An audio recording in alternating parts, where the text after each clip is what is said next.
What's up, guys? Welcome to another edition of Second Take. We are doing it on Wednesday today. You know, busy schedules, busy college students. Sometimes we cannot stick to Monday, but we are here. The show is going on. You will still be entertained, so it's not much of a difference. I'm Armand. You guys know me. Joe, what's up?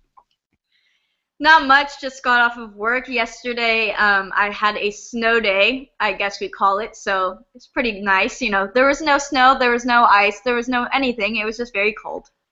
I see. Well, it's good. You know, definitely need time off from school. College is hard. Let's jump right into it. So, very interesting news regarding LeBron James' son. He is 10 years old and currently has offers from college basketball teams. There's a picture of him with John Calipari from the Kentucky college basketball team. This is absolutely crazy. I've never heard of a 10-year-old getting college offers. I mean, to put it simply, he's LeBron James' son. I think any college team would want to say LeBron James' son has come to play for our team. Teams are starting early and giving him offers as he's 10 years old. But it's definitely been something that's very interesting in the media. What are you thinking about that, Joe? I'm sure you have some very choice. All right, literally the only reason is because he's LeBron James' son. He's 10 years old. We could all ball pretty hard at 10 years old. I'm not gonna lie. I've seen his tape. He's actually like kind of good. Like he's taking notes from dad. But think about who he's playing pickup with. When you're playing pickup with your dad, you're playing with your dad. He's playing with LeBron James. So I bet Kobe's girls could play anywhere too. It's just because of who he is, and it's disgusting. Colleges have some self-respect. You're trying to recruit a 10-year-old. Have things really gotten that desperate for you? I mean, he is 10. He should be like, I don't know what 10-year-olds do these days. They're not playing like with Pokemon cards, but I'm sure there's an app for it or something. I'm sure he's playing on that app. So let him be 10 years old. He's playing basketball for fun. Like he could have no legs and they would still try to recruit him to play because he is LeBron James' son. When you have that, and I'm pretty sure isn't his name LeBron, or no, he's Prince James. That's its own problem that I'm not going to address. But really, colleges, have you no shame? This is upsetting. I mean, come on. I don't know if disgusting is the word to use. I think it's a very good way to bring some positive media to your school. I mean, if you're recruiting, wait, listen, stop, listen, thank you. If you're recruiting LeBron James' son, that means LeBron James is probably going to come visit your college campus at some point, meaning lots of media is going to come to your campus. People are going to be going crazy. LeBron might donate money to your school, donate shoes, something. 8 years. Okay, but still, hey, listen, at least you're establishing a relationship with LeBron James early. You know what I'm saying? No, I mean, he doesn't like it. LeBron is not happy about it. LeBron is never at his son's games because he's a basketball player himself. It's like his mom who's like facilitating a lot of this. LeBron is pissed about it. Well, whatever. LeBron James' son, 10-year-old phenom to college schools, college basketball teams. So we shall see. Hey, but come to Texas. We could use it. So it's disgusting that he's being recruited by teams, but you want him to come to Texas. I don't like you. I'm not a representative of Texas. They do not pay me for this. This is me just being the annoying person I am and wanting everyone to come to Texas, especially athletes, because our teams are not very good. So I'm not going to go to little LeBron James' son's school and say, come play for Texas. Maybe I'll tweet at him or whatever we have by then in 8 years when he's actually making his college decision. Okay, well, you definitely got the annoying thing going for you. Moving on, some very unfortunate news. It's kind of just something that we're used to at this point. Derrick Rose has another injury in the same knee as last year. He had a medial lateral tear in his meniscus, I believe it was, but he will more than likely be out for season again. At this point, it sucks. I mean, we witnessed an amazing season from him in 2011 when he won the MVP, nearly led the Bulls to the finals before losing to the Heat in the Eastern Conference Finals. Following season, hurt. Got hurt in the playoffs, didn't play the following season, got hurt again. It's just like, at this point, is it really worth it to keep playing in the NBA? We all know he's a talented guy, but the Derrick Rose even came out and said it himself earlier this season that he wants to sit out a bit to think about his family and think about himself after basketball. Does he want to be able to walk and play with his kids? And another injury like this, he really needs to be thinking about whether or not it's time to hang it up. But it's highly unfortunate. What do you... Okay, you know, the injury he has now, it's pretty minor. I mean, they can repair this, and he could be good to go in like a month and a half. But not playing NBA basketball, probably not. But like to be a normal person running and stuff, yeah, month and a half. My thing about this is whether or not it's worth it anymore. Like we're seeing this with Kobe, but Kobe has had a long career. Derrick Rose is still pretty young, in the league. He's not an 18-year-old, but he's not, towards the end of his career. But the issue with this is not that he's going to be in pain. He won't be able to walk the rest of his life. Nothing like that. The issue is he's not going to be able to trust his knee, especially since I think he's hurt both of them, have surgery on both of them. Now this one's going to be set twice on the right knee, and it's a trust thing. Like, it is a trust thing. Coming from someone who has a bad knee, I don't even ski anymore because I'm worried about hurting it again. I'm not playing NBA basketball. I would not risk it. Because once you go through that surgery, you go through that rehab, you go through all that, it's a horrible thing to go through, and it really, puts you down. So he doesn't trust that knee, and that's what you have to think about if you're Derrick Rose, is am I even going to play like I'm Derrick Rose? Am I going to be that 2011 Derrick Rose ever again? The answer is no. He's never going to be that player again because he's never going to be confident enough to do that in his body. Like, he does not trust his knees. So, there has to be a conversation after this, because how many more times are we going to see Derrick Rose go out? We got to – it's time for that conversation, Derrick. It's time. Yeah, and I mean, I've heard a lot of people discussing the option of Derrick Rose changing his game, becoming less of an explosive player, more of a Chris Paul type guy who's more pass first than score first. We know Derrick Rose likes to penetrate a lot, a lot of acrobatics, and that's what's basically led to his injuries. I think that you can get hurt doing anything. Yeah. I mean, look at Paul George's injury. He probably did that jump 5,000 times. The 5,001st time he does it is when his leg's going to snap in a freaky way. It's just stuff like that. It's like, even if he did become someone who wasn't as acrobatic, that risk is still there, and I don't think he has enough trust in his knee or either knee, honestly, to be able to even play well. I think he'd be, and we don't want to see that. We want to see Derrick Rose. I think he'd be an extremely mediocre player if he were to play like that. It's not who they want on the Bulls. It's not who we want in the NBA. Yeah, it's highly unfortunate for him. He definitely has some thinking to do in this time that he'll have off. But wishing the best for a speedy recovery for him. Some more unfortunate news for me personally. We've been battling injuries with Kevin Durant all season. He'll be getting surgery on his foot again. He will be out for some time. Fortunately, Russell Westbrook is holding it down for OKC. We have secured the 8th spot for now. The season is not over, but we have the 8th spot, and we're significantly ahead of the 9th seed right now, Phoenix. So feeling pretty good about our playoff hopes. But there's a conversation to be had with that as well. As I said a couple episodes ago, I think OKC could go to the finals with Kevin Durant, hurt and not playing as much. It could hurt our chances. So hopefully Kevin Durant will be back soon, playing at a high level of basketball that we know he can play at. But it's definitely unfortunate because he's really been healthy throughout a lot of his NBA career. So this has just been a really, really bad season for him. This has been a bad season for everybody. It's the injury bug is this year, and I mean everybody's catching it.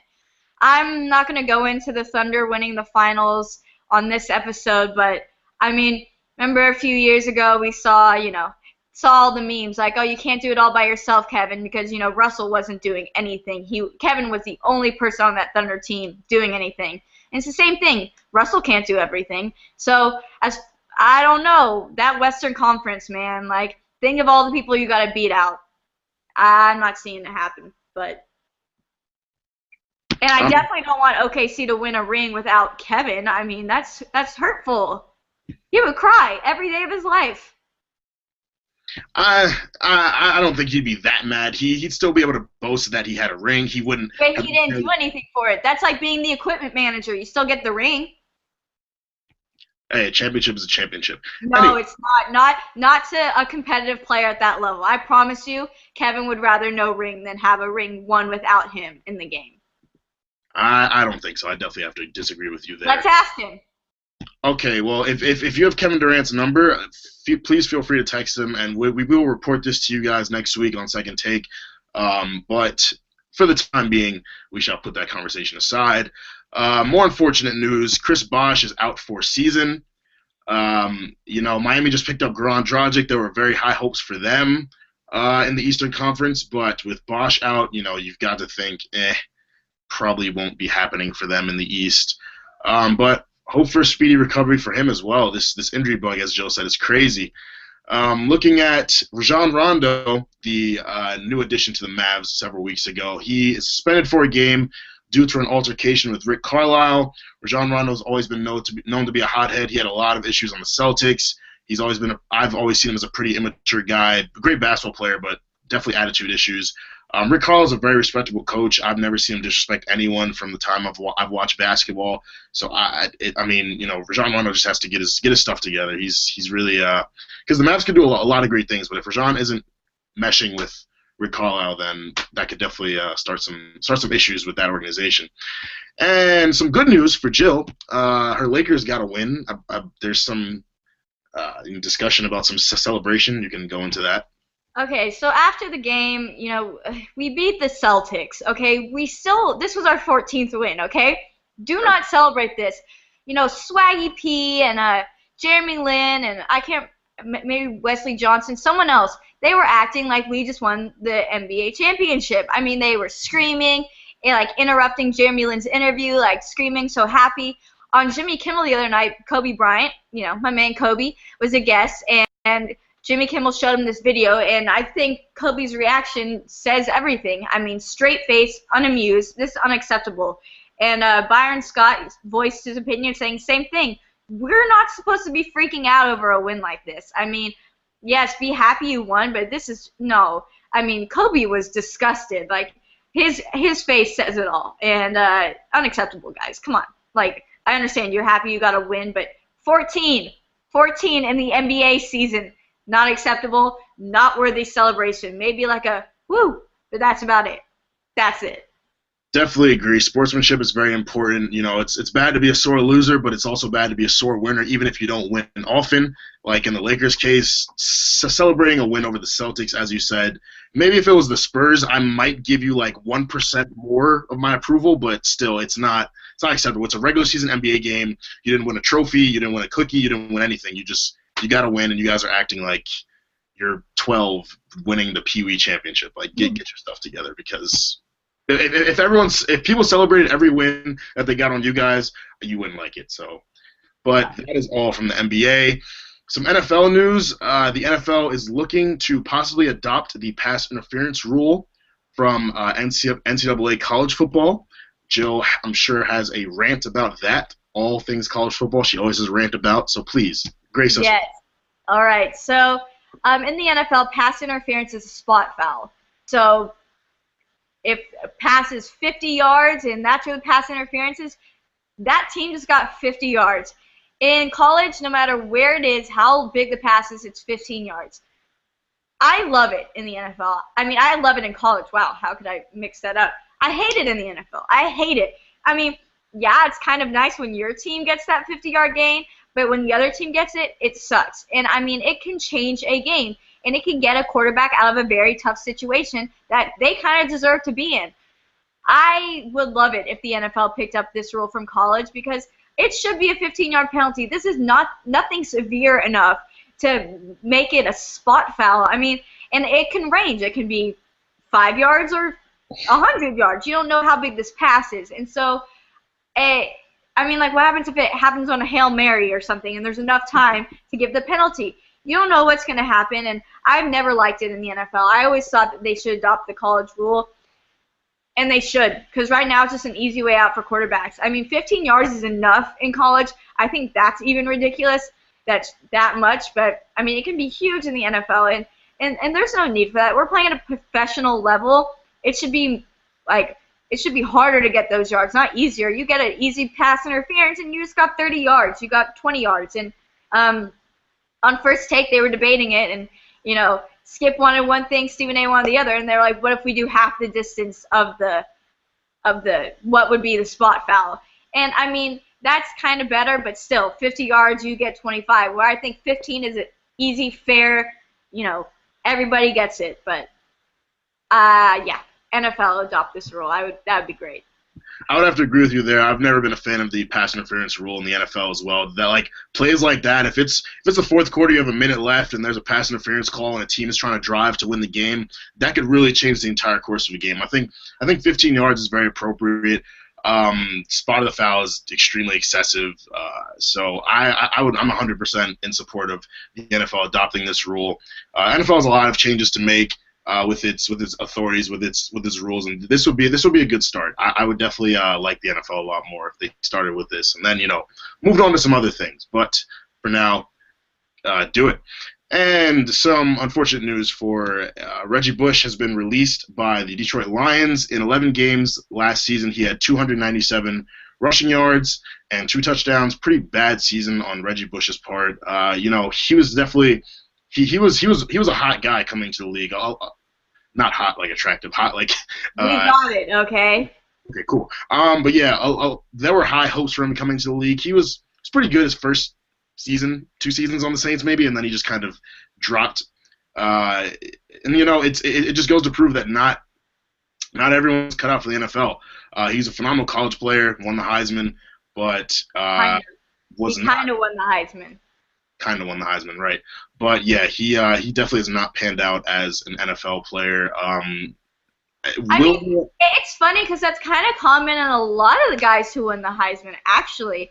But honestly, Reggie Bush, this makes me so upset. I mean, I understand he hasn't been Reggie from USC in a while, but it's just still like very surreal to me. I guess it's kind of making me feel old. Like, this is a guy who I saw as one like such a great player. I mean, especially college, he was incredible. I mean, you don't see a player like that all the time, and I guess seeing that it's now his end, these guys are getting older. These are guys the national championship game that Texas fans pretend was literally last year was that long ago that one of the guys is now, let's not talk about Vince. And Matt Leinart has his issues too. It's just surreal. But, I hope Reggie gets picked up somewhere, but now is the awkward, like, oh, I'm going to float around on some bad teams and then finally accept the fact I need to retire.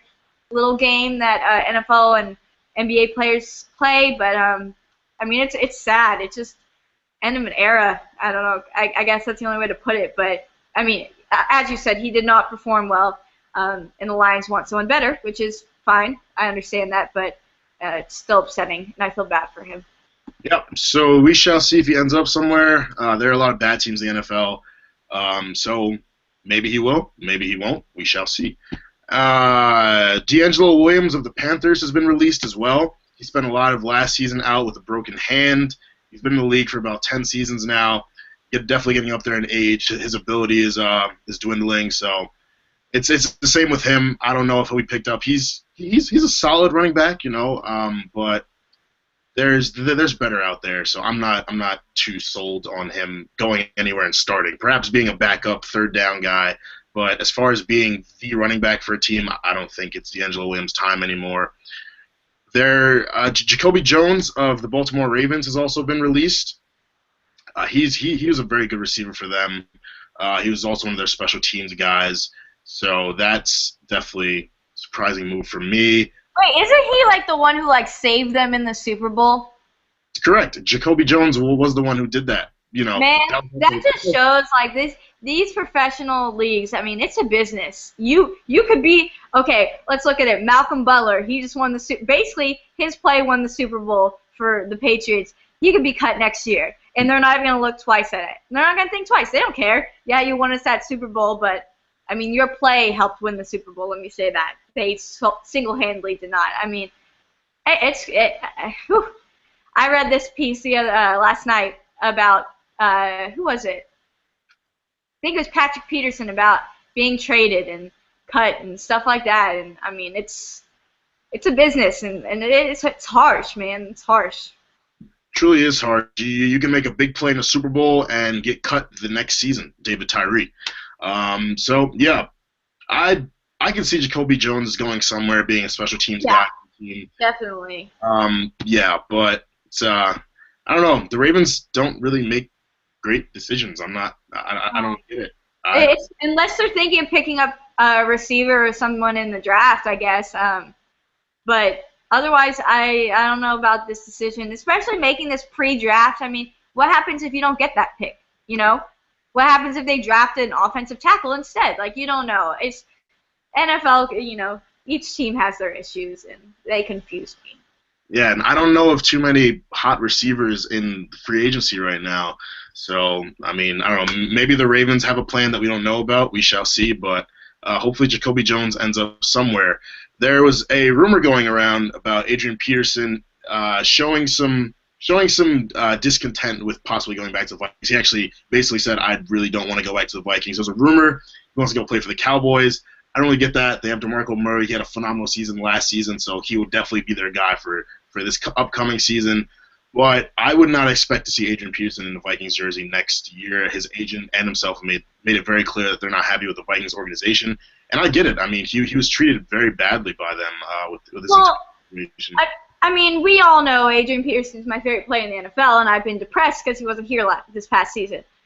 He said he's uneasy about going back to the Vikings, and I mean, I would be too, but I don't put the blame on the Vikings. I put the blame on the NFL and Roger Goodell. I mean, that's all where it boils back down to. You know, all these teams serve, I guess, a boss, and that is Roger Goodell.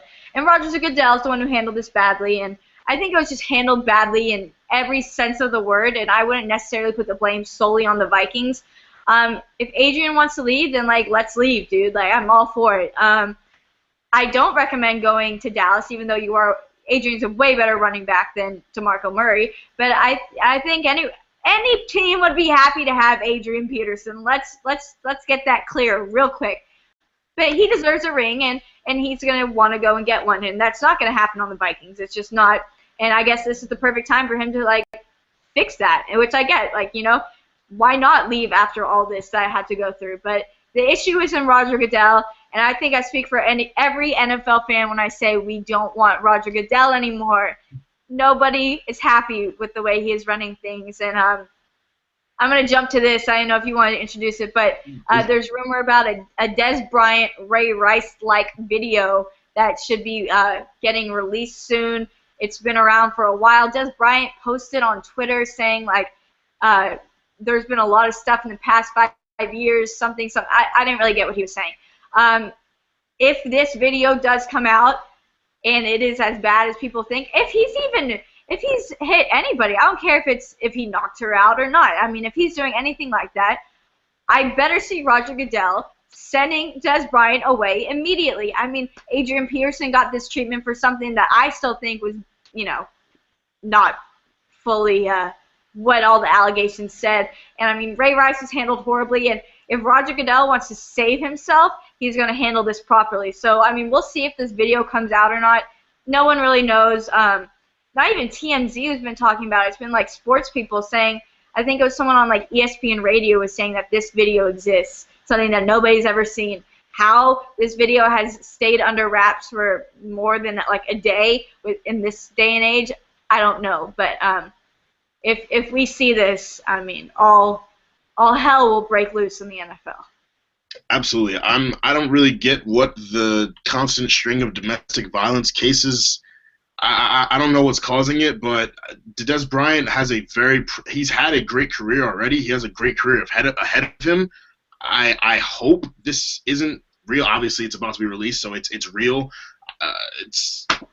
I don't like just why do they make such bad decisions? Why do players? I'm sorry.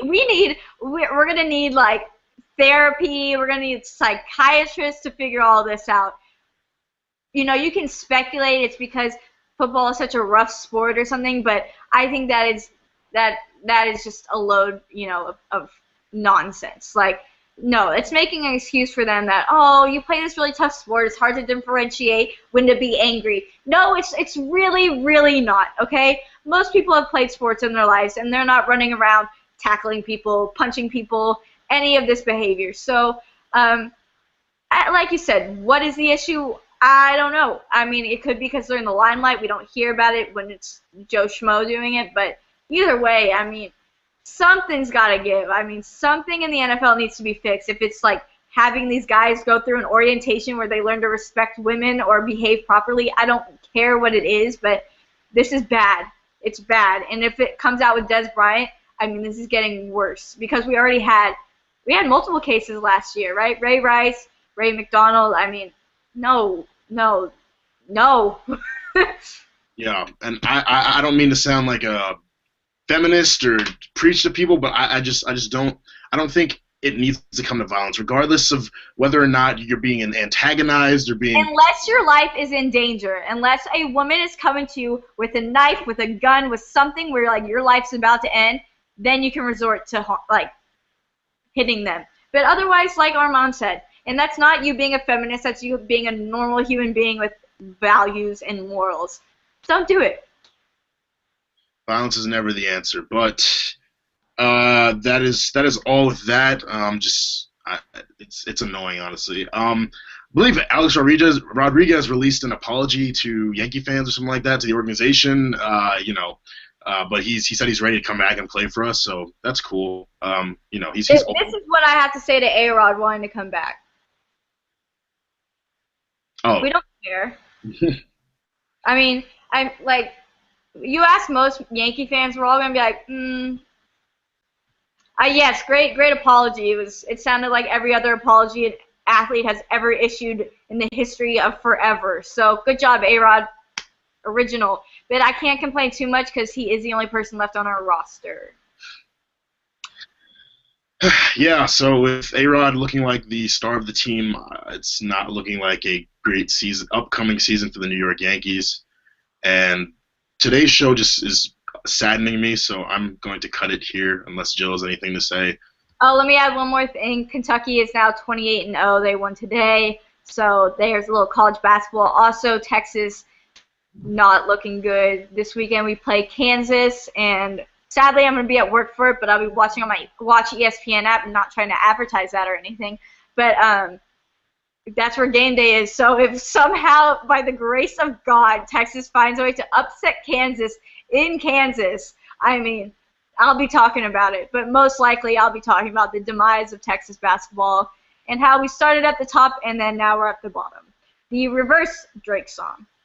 It's okay. We've all been there. But thank you guys for tuning in. We will be back next week with an in-depth look at the NFL Combine for you all. And please enjoy your week. Watch sports.